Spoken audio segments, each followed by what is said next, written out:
Well,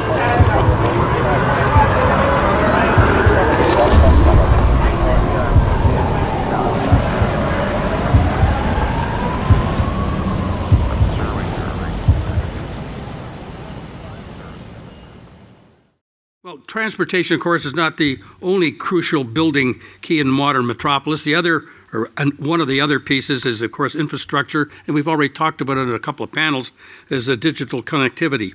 It's essential to power the systems that will allow Canada to continue growing and its economy and attracting some human talent. One of Canada's young, dynamic evangelists on this important subject for the future is Kadie Ward, founder of Build Strong Cities. Kadie, I stumbled. It's okay. Nice to see you. You know, both my parents were ministers, so when you call me an evangelist, I get really what? Did I inherit that by accident? Thanks so much for having me here. And actually, that panel was great context setting for a campaign I'm about to launch called The Ride Across Canada. So I want to play that video to start so you can get some context of the work that my team and I are doing. And then I'll talk a little bit about the impetus and why we got excited to launch this project.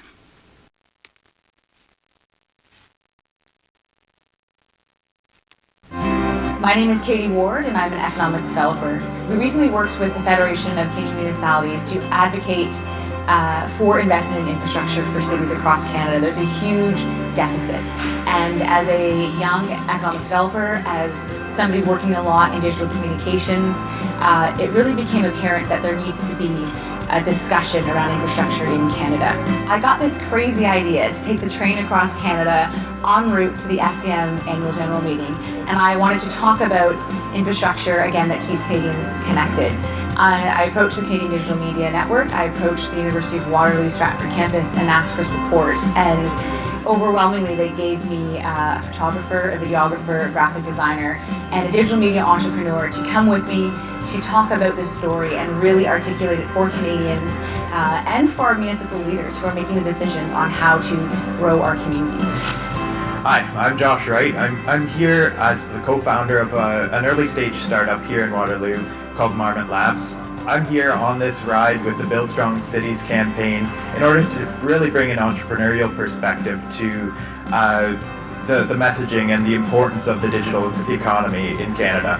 The digital economy in Canada provides tons of opportunities for entrepreneurs across the country to really take hold of these new technology trends. I'm very, very passionate about the digital economy and the connectivity in the country, and I really want to see Canada grow and be globally competitive. Hi, my name is Jean-Paul Tremblay. I'm a first-year student at the University of Waterloo in the Global Business and Digital Arts program at the Stratford campus. I'll be the photographer for this Via Rail trip, building strong cities across Canada. Hi, I'm Manoj Keller. I'm doing my Master's in Digital Experience Innovation from the University of Waterloo Stratford campus, and I'm really excited to do the videography for this trip. I believe that connectivity is the catalyst for creativity. So in order for anything new to be created, we've got to connect old ideas, old innovations, new innovations. And in Canada, the way that we need to do that is by connecting people through transportation infrastructure and connecting ideas through ICT and digital infrastructure. So we are ready for this ride. We are so excited to ride across Canada and talk about connecting Canadians and the infrastructure needed to bring us together through physical infrastructure and digital infrastructure. So follow us online, read our blogs, and we'll see you soon.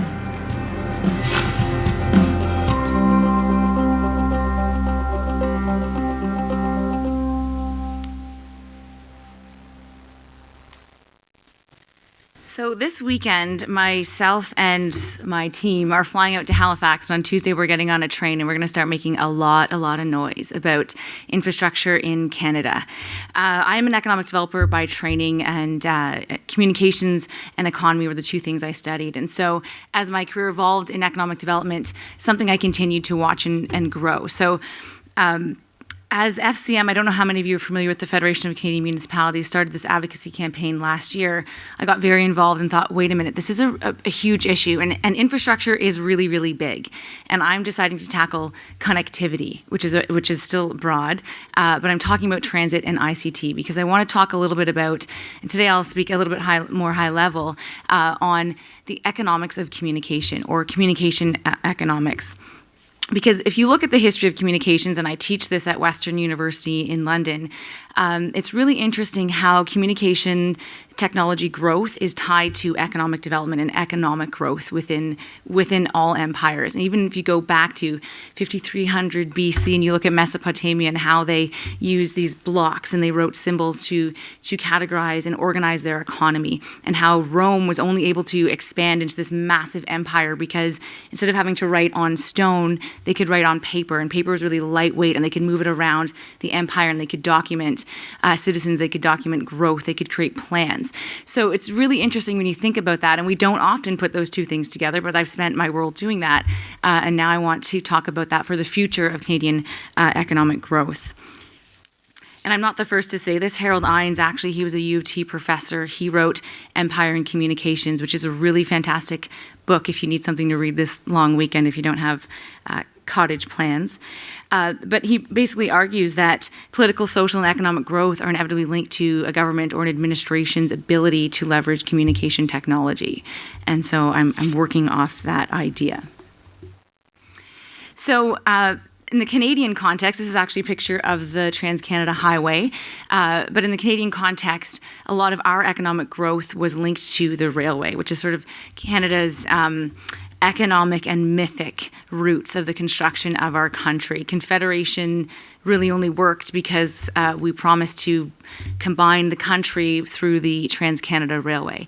And that became much more than just this physical platform to connect the vast country of Canada. It became a communication platform. It became a platform for economic exchange. It became a platform to educate and inform and engage citizens across the country and to form this cultural economic identity, which we are now. And so when construction began, we were a very sparse, uninhibited country. We had activity in the east, in the west, a little bit in the central, and we had to figure out how to bring that together. Telegraph was already in operation, so we had, the strength of that to build this iron roadway, this iron highway to build the economy.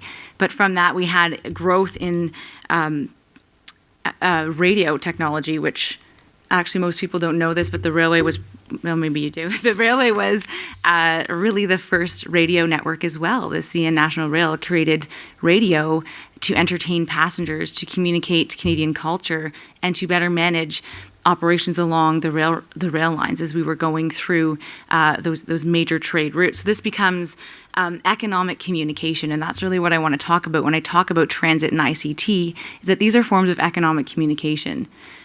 Moving goods and services, obviously crucial to the economy, but so is moving ideas, so is managing ideas, managing processes, managing flows, and all of the parts that go into economic development, not just nationally, which obviously taking the train, I'm having a conversation nationally, but really it's looking at the municipal level. I'm a local economic developer, so my heart is always with the urban centers to talk about how economic communication is happening in their communities and how they're leveraging different platforms to do that. And of course, everyone here in this room knows that there is a new economic communication platform evolving, and that's why I want to talk so much about investing in ICT and broadband and fiber as infrastructure. Because if we go back to, and I've glossed over it because we've got T minus 10 minutes to talk about this, but and I teach the history of communications and economy in 36 hours usually. So if we go back to Innes's argument that empires and nations and municipalities are built on ability to communicate within, and ability to manage and store and move data and move information. And so looking through the history of how it was so difficult when administrations had to carve things into stone, and then they had paper, and they had parchment. Well, now, and then we had, different forms of, we had the printing press, which obviously revolutionized. But now we have digital and ICT, which creates a whole other opportunity. And it is infrastructure. It's very much physical. What's binding and allowing this kind of transaction to happen is physical infrastructure. And if we're looking at ripping up roads and rails, if we're looking at reconstructing roads and transit systems, why not consider laying the proper infrastructure so we can build that next economic platform of communications, which is the fiber. So Eins talks about space binding and time binding forms of communication, and how there's some things that are built to last, like those stones I keep talking about. They still exist. Like 6,000 years later, we have access to that, and we can learn how economies evolved and how empires evolved. Parchment, papyrus paper, not as durable. That can be destroyed, but we still have access, and it still will endure. But we traded in the durability from the stone with the ability and the flexibility to move that around and to make city and nation administration a lot easier. And so now we have to think in a new paradigm, and I don't think our governments are there yet. And I can say that because I worked in government for like 10 years. So I could say that they're not there thinking of a new paradigm of economic communication, which is going to be virtual. But keeping in mind that virtual is supported by physical, that we have cables running across the transatlantic, we have cables running everywhere that are supporting economic communication, and that is the future of the economic growth for us. Of course, this is the slide about resistance, which is inevitable, studying the history of the Trans-Canada Highway, the railroad, even the telephone. Every single new innovation has resistance. And this was one of my favorite. In 1912, about 50 car enthusiasts went out to the western point of BC. And they put this sign up that said Mile Zero, Canadian National Highway. And at the time, there was only about 50,000 cars in Canada. So that was sort of audacious of them to go out and do that and there was no road system in Canada at the time. And then counter-activists promptly came up and chopped the sign down and tried to end their debate. And they came back and put the sign up with a bulldog tied to it to try to say, no, we're serious about this. And then a few months later, they sent 2 folks to drive across Canada to document what it was like to drive through across the country. And even though at that time the rail had been operational for about 35 years, there was still a significant disconnect. And Confederation had promised connectivity, but that's Canada is a huge country, and we have a huge challenge when it comes to connectivity. So they drove across the country documenting that journey. It was a British aristocratic journalist and a mechanic from the US. And they have quite an interesting story because they hated each other because they each came from such different social paradigms that they really had a difficult time. But coming out of that, they documented the challenges and what it was like to move through the country. And as an economic developer, the most striking thing was they documented how settlers didn't have access to markets, nor did farmers have access to markets. So there was all this economic potential, but there was no platform to move these goods and services. There was no platforms to connect. It was still very myopic in the way that communities and municipalities were evolving and villages were growing. And because they were able to document that, they were able to advocate other forms of government to say, let's get together. And we have municipal leaders in the room, so we know the challenges of doing that. We know that in order to build the Trans-Canada Highway, highways are considered provincial.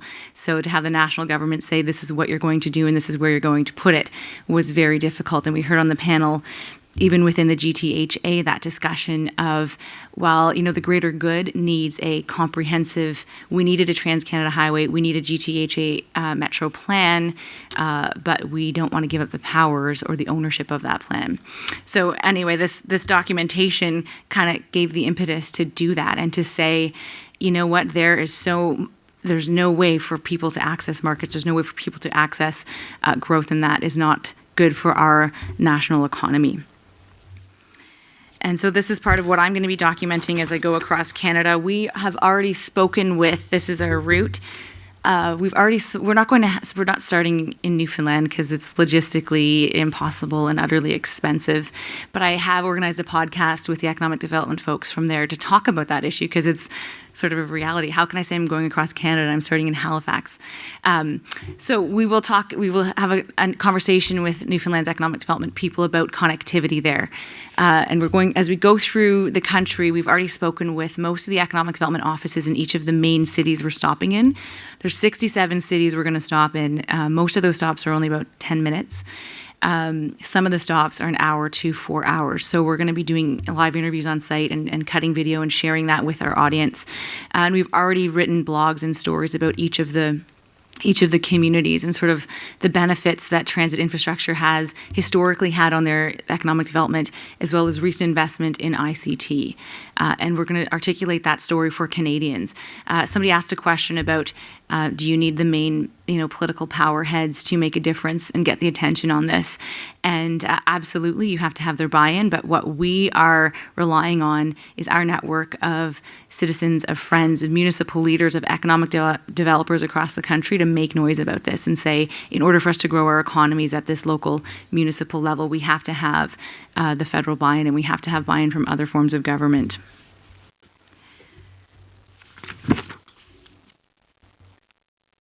So this is the information. If you want to follow us, please do. Please share. Please make some noise. This is something that's close to myself and my co-host, because we're sort of the generation that's inheriting your decisions.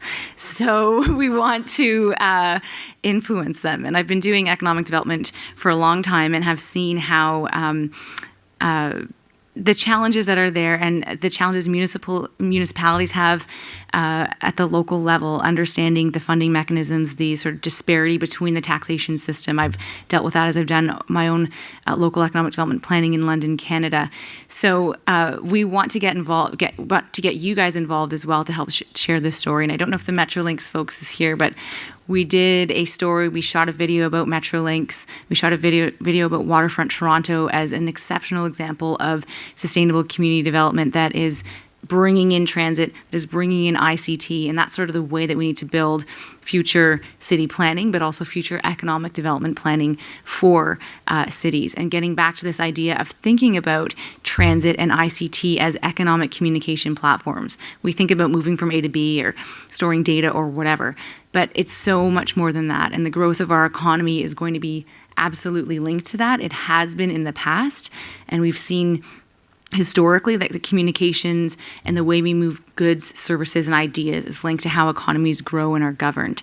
So we want to see a future that looks at transit and ICT as sustainable, as smart, and as a way to build strong cities. So I hope you will follow, and I've got some time for questions if you've got some.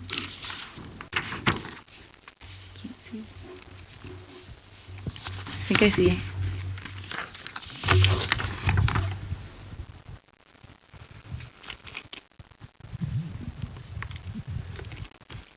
Hi, Robert. Question I'd have for you is the sponsors that you have backing you. Mm-hmm. What sort of role do they presently play, and what sort of role do they play in future? Like, I'm looking at public ownership versus private ownership. Yes. So this was a total passion project of mine. I started with an idea to take the train, and it got bigger and bigger and bigger. So I said, okay, this is getting really expensive.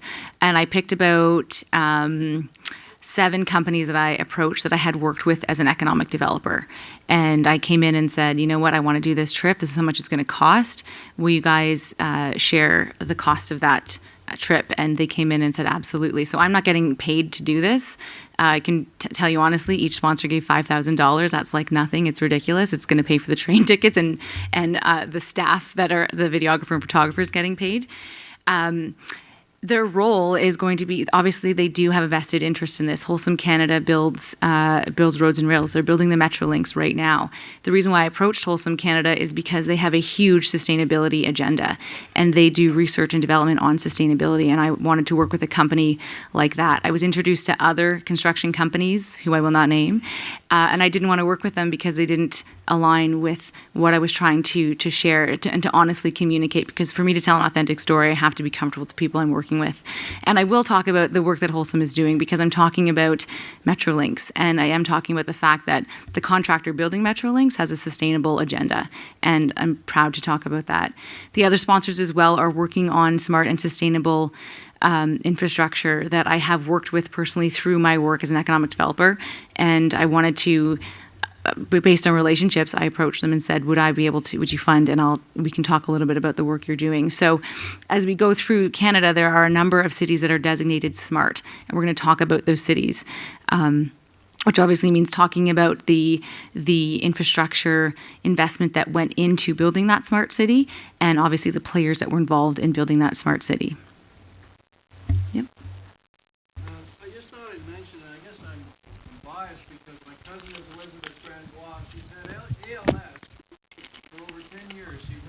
million a year at the Du Maurier Theatre in Hamilton. And my cousin Elizabeth Grambois took the train a few years ago across Canada from, I think it was Newfoundland, she might have started, but she made it with the support of Tim Hortons and other sponsors, and she's beaten ALS for over 10 years. It's incredible, her spirit. And if I was doing your project as a PR guy, I would list the leading Canadians who have already crossed Canada for different reasons, not the least of which Terry Fox. Not the least of which, Rick Hansen. Now we have Clara Hughes. She's not only going across Canada, she's going around Canada on her bicycle to promote Let's Have a Conversation. So to me, that ties in with your project beautifully, is that we as Canadians, it's part of our culture to cross the country. We even have First Nations crossing the country to get to Ottawa to make a statement, to help build a better Canada. Thank you. Yes, definitely the story of how, I mean, that's why I said at the beginning, the railway is tied into our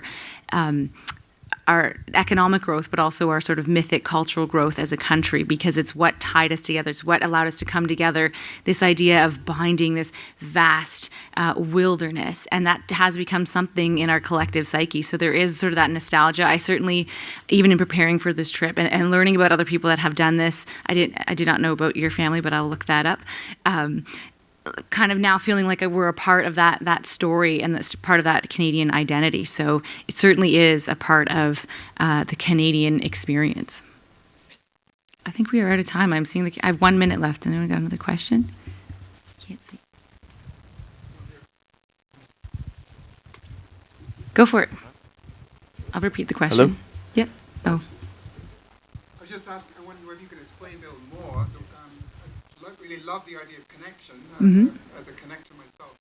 But what do you in fact is your main message around the content of that? Are you talking about cross-Canada connection? Are you talking about regional connections within Ontario, within BC?